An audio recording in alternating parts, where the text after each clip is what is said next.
நம்மில் இயேசுவை மக்கள் பார்க்க வேண்டும். இயேசுவானவர் நன்மை செய்கிறவராக சுற்றி திரிந்தாராம். நமக்கு நன்மை செய்ய திராணி இருக்கும் போது அதை நிச்சயம் செய்ய வேண்டும். இல்லாவிட்டால் அது பாவமாக எண்ணப்படுமா?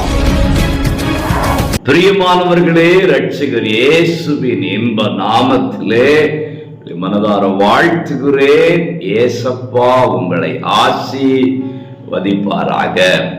தீத்து 2:7 நீயே எல்லாவற்றிலும் உன்னை நற்கிரியைகளுக்கு மாதிரியாக காண்பித்து. மாதிரி உள்ள வாழ்க்கை எதற்கு? நற்கிரியைகளுக்கு. அவங்கள மாறி இருக்கணும் அப்படின்னு சொல்லுகிறதை கேட்கிறோம். ஐயோ அவங்கள மாறி இருக்கவே கூடாதுங்க அப்படி என்று சொல்லுகிறதையும் கேட்கிறோம். அவங்கள மாறி இருக்கணும் அப்படின்னு சொல்லப்படுகிறவர்கள் ஒரு மாதிரி உள்ள வாழ்க்கை வாழ்கிறார்கள்.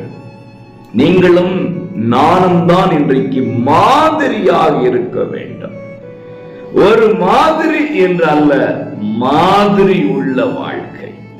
ஆக நற்கிரியைகள் செய்வதில்லை, ஒரு மாதிரி உள்ள வாழ்க்கை வாழ வேண்டும். நாம் ஜெபிக்கிறதை மக்கள் சொல்ல வேண்டும்.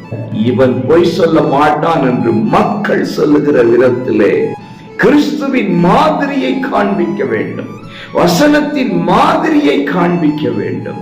ஆக மாதிரி உள்ள வாழ்க்கை வாழும் போது அதற்கேற்ற பிரதிபலனை கர்த்தராகிய ஆண்டவர் இயேசு நமக்கு கொடுக்க வல்லமுள்ளவராய் இருக்கிறார். ஆகவே மாதிரியாக இருந்து தேவ ஆசீர்வாதத்தை பெற்றுக் கொள்ளுங்க.